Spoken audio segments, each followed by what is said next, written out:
Frères et sœurs, bien évidemment, vous aurez reconnu le thème des lectures bibliques de cette messe qui est la tour de Babel. Ça semble évident, n'est-ce pas? Essayons de comprendre pourquoi c'est bien ce thème qui est en filigrane dans chacune de ces lectures nous est annoncé. Parce que le thème de ce soir est particulièrement violent, il est celui du mensonge.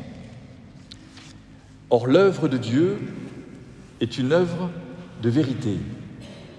Et nous savons tous que nous sommes menteurs.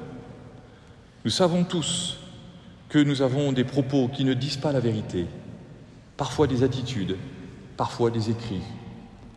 Que entre nous, dans le monde, dans l'entreprise, dans l'Église, avec nos collaborateurs, avec notre conjoint, avec nos enfants, les enfants avec les adultes et les parents ou l'inverse, que nous sommes des menteurs. Et cette histoire terrible du mensonge inscrite dans notre vie a une origine, que Jésus veut venir guérir et qu'il nous propose ce soir de guérir en profondeur. L'origine du mensonge, vous le savez, c'est la tour de Babel. Les hommes ont décidé de se mettre ensemble pour construire cette tour de plus en plus haute, pour essayer d'arriver auprès de Dieu. Oui, sauf qu'il y a bien un moment où, en montant cette tour, il n'y a pas de place tout en haut pour toute l'humanité. Alors qu'est-ce que je fais? Je mens et je pousse celui avec qui j'ai bâti cette tour. Alors Dieu va disperser, dans le livre de la Genèse, Dieu va disperser l'humanité en disant, puisque cette humanité a cherché à être aussi haute que moi, en se mentant les uns les autres, parce que forcément il y a un moment où c'est moi qui veux être plus haut que l'autre, eh bien cette humanité est donc en souffrance et disperse le mensonge partout où elle passe. Et c'est notre vie. Et nous en souffrons. Et c'est une peine grande et profonde.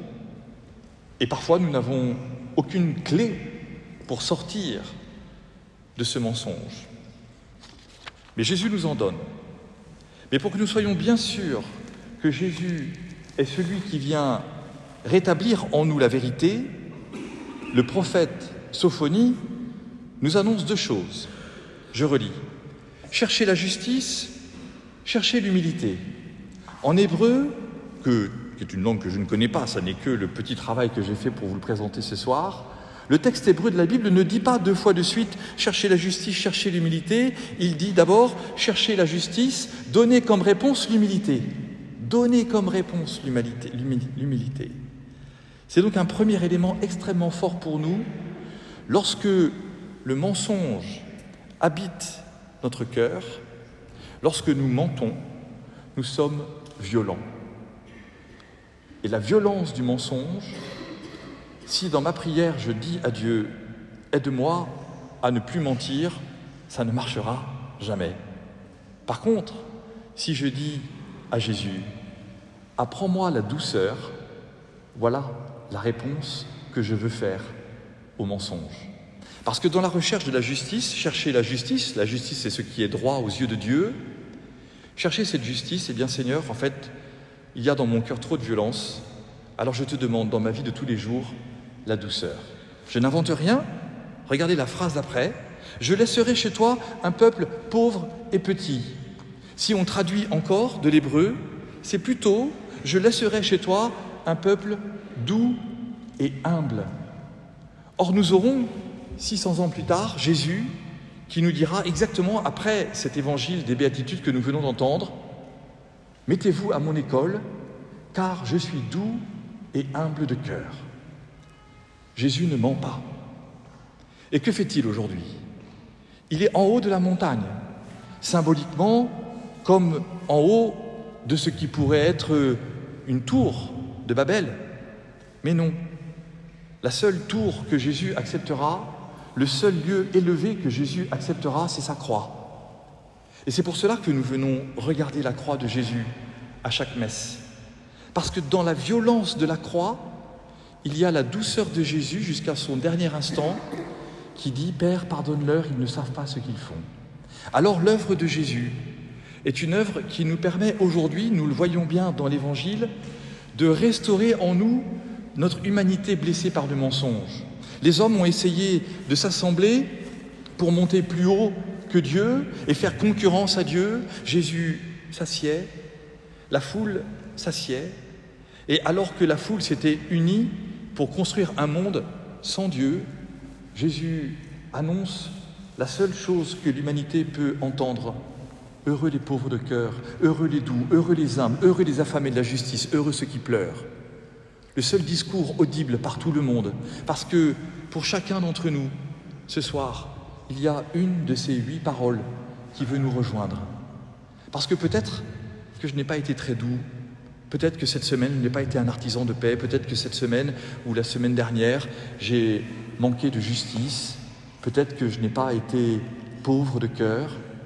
Alors Jésus me le dit à moi. Et pour chacun d'entre nous, il a une parole. Pour ce peuple assis dans la plaine et qui vient écouter Jésus en haut de la montagne.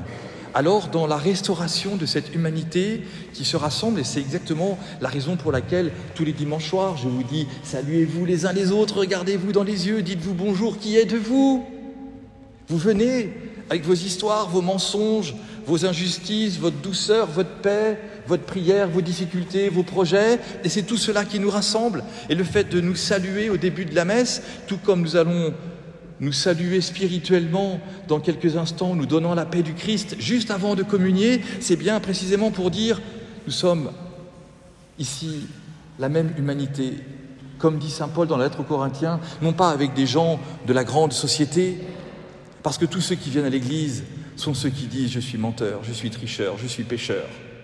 Alors effectivement, entre nous, il n'y a pas de concurrence, de pouvoir, de reconnaissance, de valeur supérieure. Il n'y a que la valeur inférieure, qui est la valeur de Dieu, qui prend chair de notre chair et qui vient dans notre vie, dans notre monde et qui nous dit « Heureux les pauvres de cœur, heureux ceux qui pleurent, heureux les artisans de paix, heureux les doux, heureux les humbles. Mettez-vous à mon école. » Alors ce soir, frères et sœurs, c'est ce que nous venons demander au Seigneur. Si nous sommes bloqués par des mensonges, ça ne servira de rien de dire à Dieu « Cette semaine, je voudrais ne pas mentir. » Mais par contre, ça servira de dire au Seigneur dans notre prière tous les soirs cette semaine « Apprends-moi la douceur. » Alors je retrouverai peut-être une parole de douceur pour mon conjoint que je n'ai pas dite depuis très longtemps. Alors, avec mon collaborateur dans l'entreprise, dès demain matin, lundi 8h ou 7h ou cette nuit, je dirai une parole qui sera une parole douce, humble. Non pas pour me reconnaître comme un être supérieur, mais comme étant celui qui, ayant entendu la parole de Dieu, assis dans la plaine, pourra regarder la croix de Jésus en disant « Je viens présenter au Seigneur Jésus mes collaborateurs ». Alors je comprendrai effectivement que cette parole de Dieu est efficace et que là où il y a tant de violence en moi, ce soir le Seigneur vient se présenter à moi comme étant lui, celui qui est doux et humble de cœur. Je vous invite ce soir à présenter au Seigneur votre semaine. Présentez-lui les rendez-vous que vous aurez, les rencontres que vous aurez, peut-être ce qui vous bloque, ce qui vous fait du mal dans votre vie, dans votre famille, dans votre entreprise, dans l'Église peut-être même, dans notre société, pour que nous puissions alors chacun, tous autant que nous sommes cette semaine, non pas bâtir une nouvelle tour de Babel à cause de nos pouvoirs ou de nos esprits supérieurs, mais bien de pouvoir nous asseoir dans la plaine et regarder cette humanité sauvée par Jésus sur la croix, le seul promontoire qui donne sens à notre existence parce que c'est le sens de notre présence ce soir. Nous venons répondre « Me voici, Seigneur, je viens faire ta volonté. Me voici, apprends-moi, Seigneur, à me mettre à ton école pour, comme toi, être doux et humble de cœur. » Amen.